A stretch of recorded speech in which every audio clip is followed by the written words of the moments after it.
Hi, I'm Norman Liss. The name of the program is The Way to Go. I invite you to join me each week at this time as we explore places to go and things to do. I'm welcoming back a guest who was on the program a year ago, Mike Burstyn, who starred in Fiddler on the Roof at the Westchester Broadway Theater, and now he's playing at the Jewish Repertory Theater in the Fishkin Touch. Now, it's an interesting show. I'm sure you're going to tell us all about it. Plays through June. And this is, of course, a trick question. Do you guarantee a happy ending for the audience? Yes, we guarantee a happy ending. I don't guarantee you'll get your money back, but we guarantee a happy ending. Because that's really a line in the show, isn't That's it? right. Well, it's a story about a Yiddish matinee idol at the turn of the century when the Yiddish theater started to bloom here on 2nd Avenue, and he was of the opinion that people need to be entertained.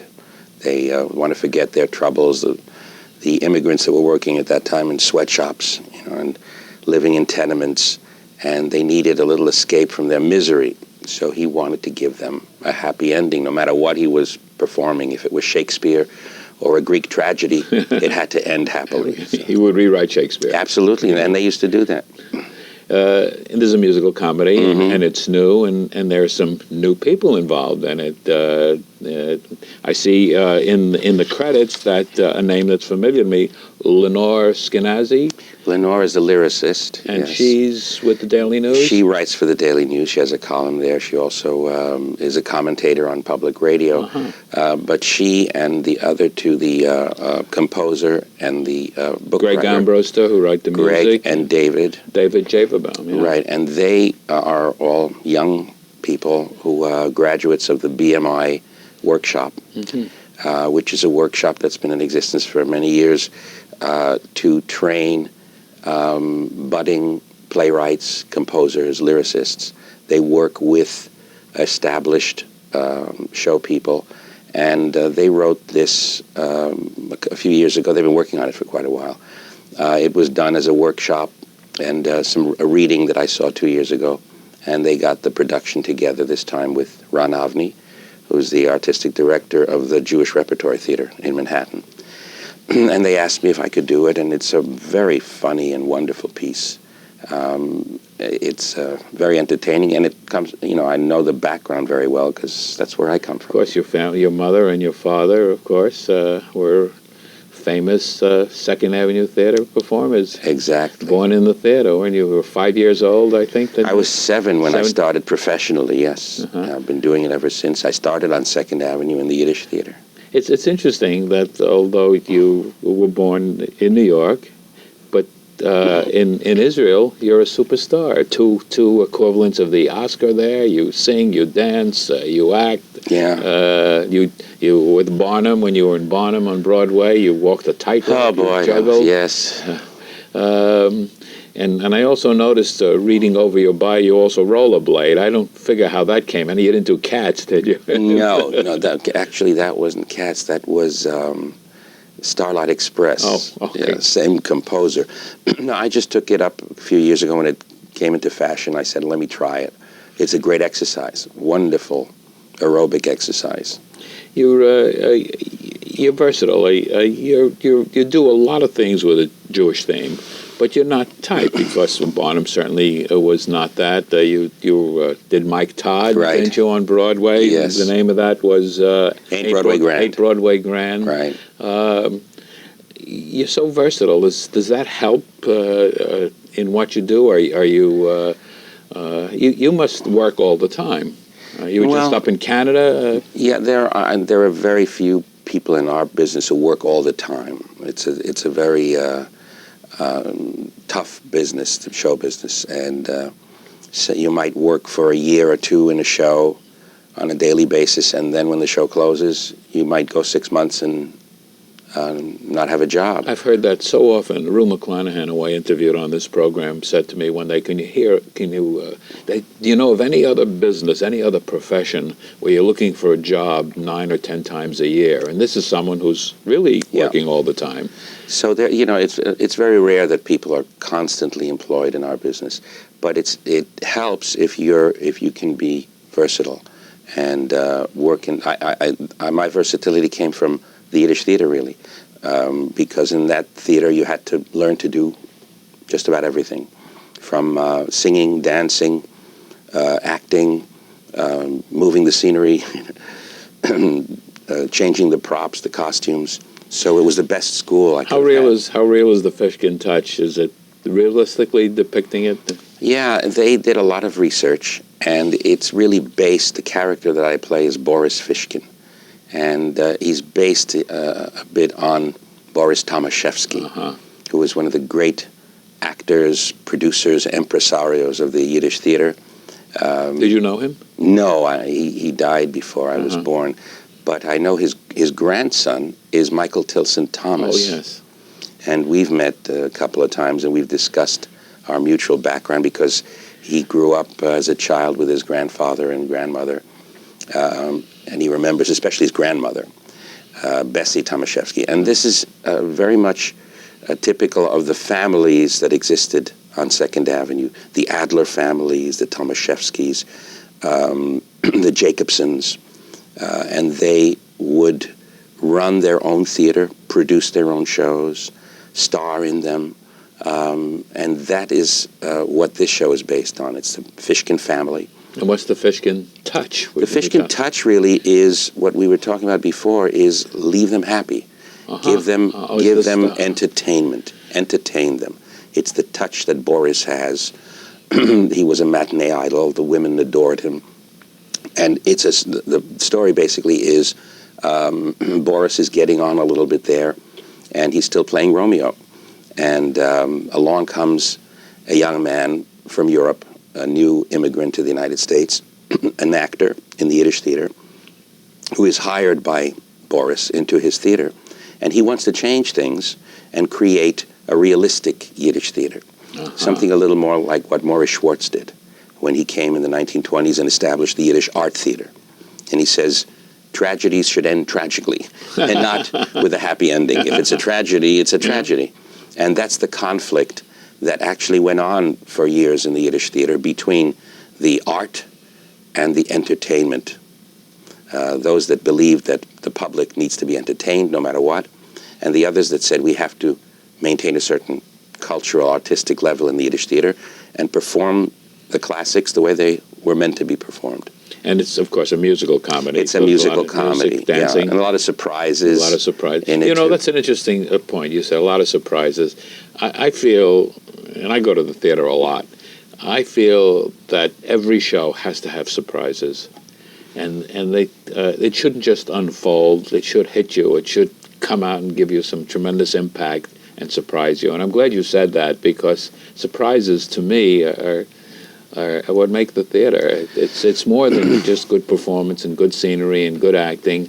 Surprises. Yeah, this show is quite interesting. It's a little bit reverse on what usually happens in this particular play. The audience discovers the surprise before the lead actor does. Really?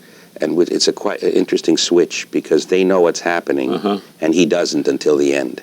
So they're in on it, which makes it an interesting twist on the fact that in the end the audience discovers the secret. That in itself is a surprise. Yeah, it's very well put together. I see some very interesting names, of course, in the cast. Joan Copeland. We have Joan Copeland, who's such a wonderful actress, a veteran of the theater.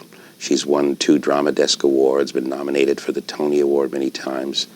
And Jordan Leeds, who's done several things at Jewish Repertory Theater. Jordan, we're 5 people in the cast, but a wonderful Carol Page, Carol Page and Beth Thompson. Yeah. And Alan Fox, who directed it. We have a great musical director. And I think it's got potential. We're only running, it's a limited engagement through the 28th of June. Right. But I hope that something will happen with it and it can have an afterlife. So many interesting things at the Jewish Repertory Theater have moved on and become major successes in other places. That's true. Like the Roundabout always has the reputation of originating things that go on to greater things. And I know many of the things at Jewish Rep have gone on that same way. And here, the Roundabout, this just 2 days ago, they took so many Tony Awards for 2 of their productions. Right. Right. So things that's basically what's happening now in the theater.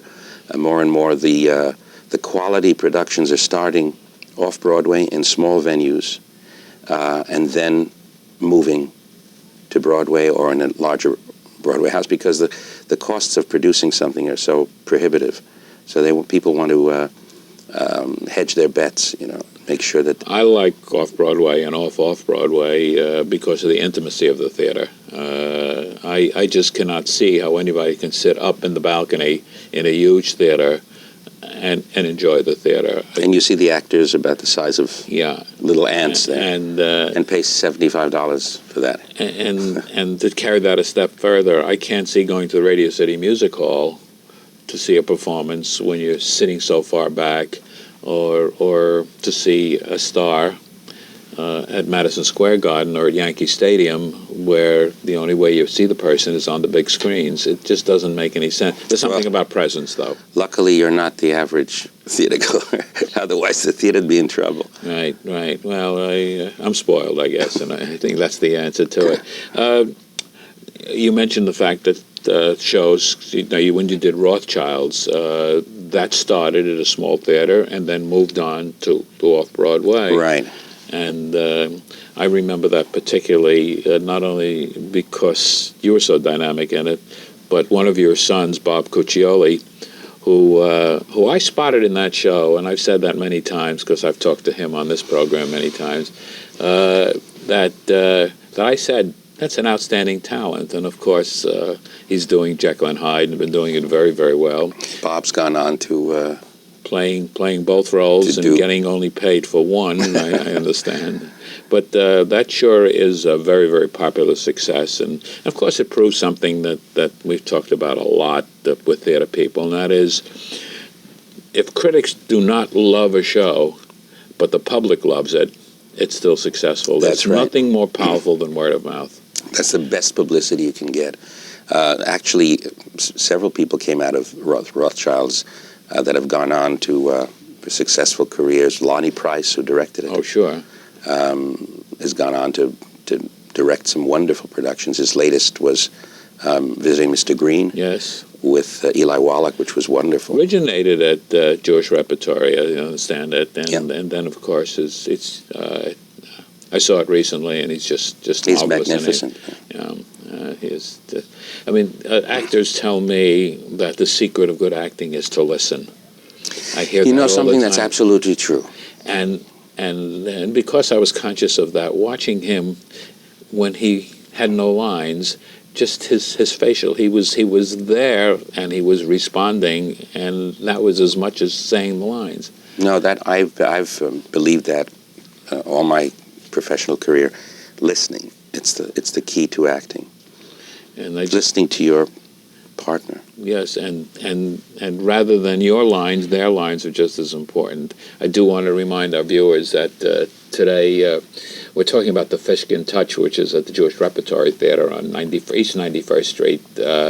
And my guest today is Mike Burstyn, who stars as Mr. Fishkin himself.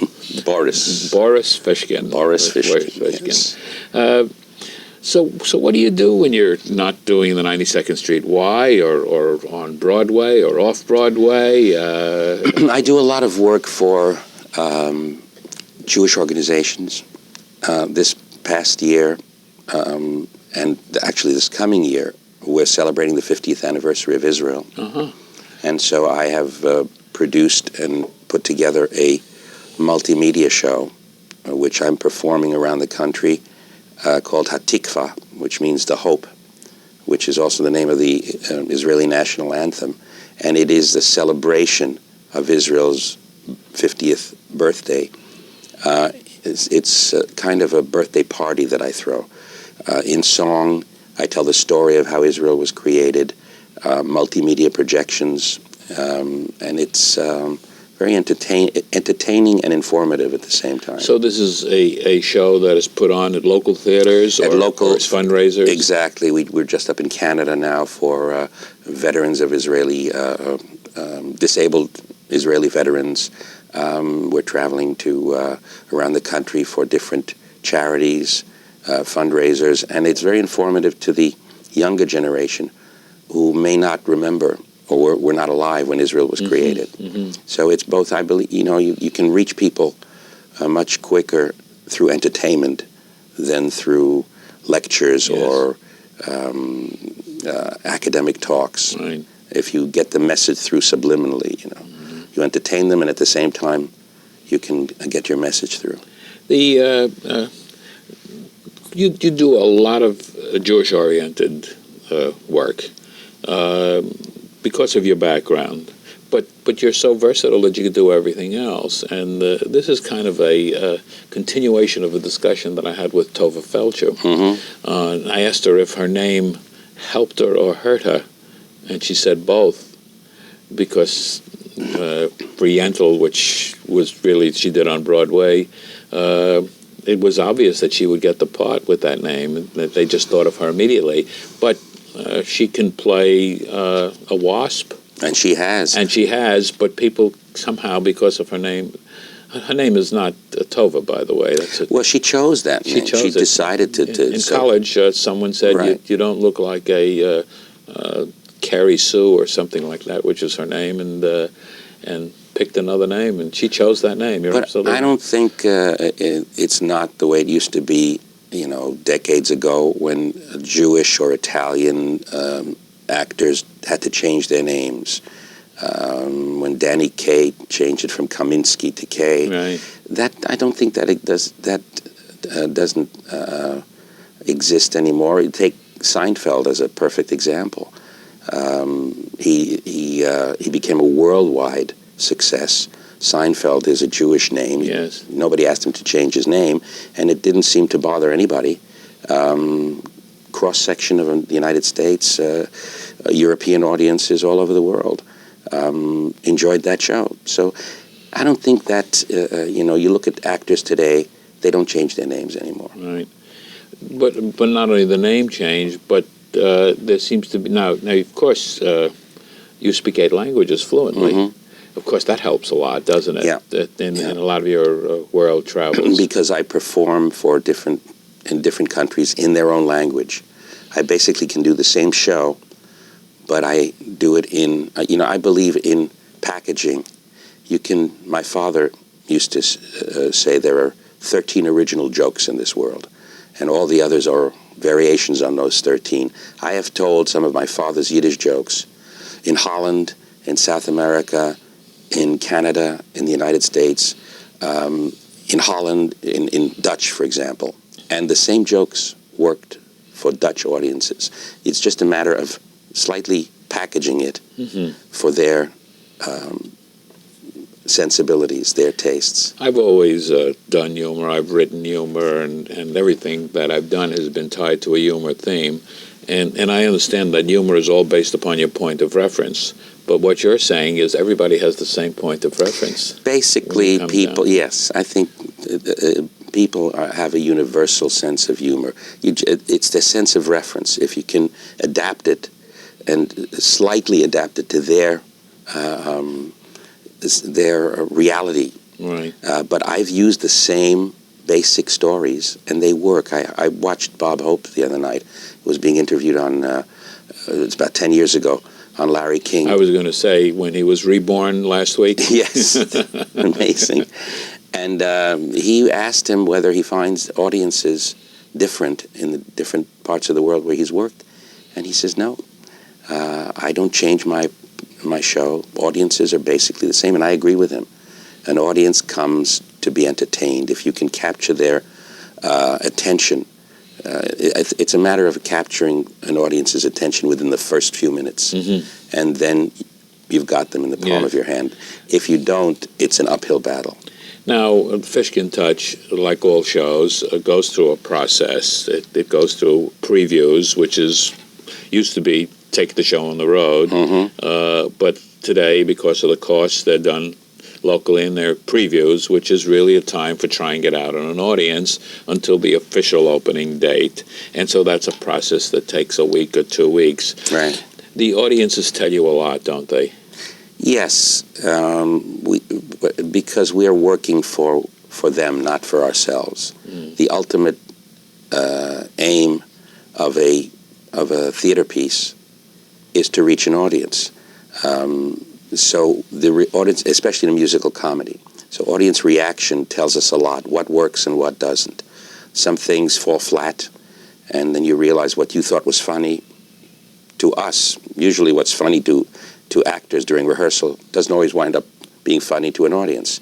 So that gets changed. We're not changing too much in this particular show. I think we've worked out all the kinks. The process does change. So really, from the first performance until the official opening, till the time that the critics come, there are changes that take place. Usually, yes. Not in this case, not drastic changes. Not drastic. There may be some tightening. You see whether the show is running a little long. Mm-hmm. Some things, some jokes that don't work. Some musical numbers that need to be changed. A lot of it is technical, lighting, staging, some sets that have to be brought in earlier so that it doesn't take a long time for scene changes. There's nothing worse than a set that jams on the way in. That jams, or when people are sitting there and there's a big hole that you can drive a Mack truck through. You just a matter of timing, tightening things up, tempo. You've been in theater so long. I often wonder what happens when something goes wrong. Aside from keeping from breaking up, it's fine to ad-lib something, but you have to think about the other actors too, whether they can ad-lib it. Is that a humorous moment, or is that a deadly moment when something happens? I've seen it happen so many times, and well, if you're doing a drama, it's not humorous at all. It can be pretty sad, because if you're doing a comedy and something goes wrong, you can always relieve the tension with a little joke. But you can't step out of character. Well, sometimes you have to. Really? And sometimes the audience appreciates that. But if you're doing a dramatic piece, you can't exactly relieve it with some humor because it'll break the whole atmosphere. So it happens very rarely. It happens, of course, but years ago, I remember seeing something. It's a long, long time ago, when one of the performers took a sandwich and kind of tossed it over her shoulder, and none of the actors, they were all facing forward, saw that it hit the wall and slid behind the picture. The audience broke up, and the audience was laughing, and they had no idea what had happened. There was no way for them to know, because none of them saw what happened. And unless someone told them from the wings what happened, there was no way they could know. They just had to wait. They knew something happened, but they had no idea what it was. There's so many classic stories. One that I love to retell is I think it was Robert Merrill who was doing some opera, and he had to shoot someone on stage. And backstage, the stage hand at that time was supposed to shoot a blank. Right. And he grabbed the gun and he pulled the trigger, and nothing happened. And he's got to kill this guy on stage. They can't go on. And he pulled the trigger again, and nothing happened. So he said, "I'm going to kill you, I'm going to kill you." And he grabbed a knife. And as he was about to stab him with the knife, the gun went off. So there's so many stories that actually happen, but that's what makes our business so entertaining. And then you have to be prepared to keeps you on your toes. Yeah. I do want to make sure that we give the telephone number where people can get more information at the Jewish Repertory Theater, and that number is 212-831-2000. That's the box office number. You can call there and get information about the show. It's something worthwhile seeing, especially with my person in it. So what happens? You say it might go somewhere. Does that affect your plans for your future? So you know you're committed to this through the end of June? I'm committed through the end of June on this. Depending on what happens with the show, it depends a lot on reviews. Sure. Unfortunately, we are in the commercial theater, even though this is a nonprofit theater. Sure. And yet the New York theater is so dependent on 2 or 3 reviewers, right. New York newspapers. Unfortunately, the public has gotten accustomed to going by what they say. Not so much off-Broadway, because you can still get a decent, reasonably priced ticket off-Broadway. But when you're spending $150 for 2 tickets on Broadway, you want to make sure that you're not being taken for a ride, and so they really go by what the critics say, and it's unfortunate because it's stifling the creativity on Broadway. Fortunately, the New York Times is not as bad as it used to be. We don't want to mention that name. No, I'm not mentioning names, but the fact is that it was a terrible time. And, Yes. And we know that. I did interview Jacques Lasourde, who's the critic for the Gannett newspaper. A wonderful critic, by the way. And we talked about this subject of whether he took meanness pills before he did the reviews. And he said, "I'm a journalist. This is the beat I cover, and I'm expected to express my opinions, and that's what I do." But it's only one man's opinion. That's the point. Fact, because he'll love something, and the Times and someone else will hate it. Exactly. So, and Clive Barnes almost never does a bad review. He's just nice to most people, and which is not, that's the other end of the spectrum. You don't want to just get compliments if it's not deserved. But on the other hand, you don't want to be mean, because criticism should be constructive. I agree, and not destructive. And you want to maintain the viability of the theater in New York, because if theater disappears, these critics will be out of a job as well. Fortunately, theater is doing very, very well now. Yeah, and this was a banner year. And you're doing very, very well at the Fishkin Touch, and I'm so glad you came here to talk to us. And we'll do it every year. Well, more often, the more you do, okay. The more. And thank you very much for coming. My guest today is Mike Burstyn, who is starring in The Fishkin Touch at the Jewish Repertory Theater. Call and get more information. The number will be up in the closing credits, and go there and have a good time. I'm Norman Liss. The name of this program is The Way to Go. Until next week at this time, enjoy yourself.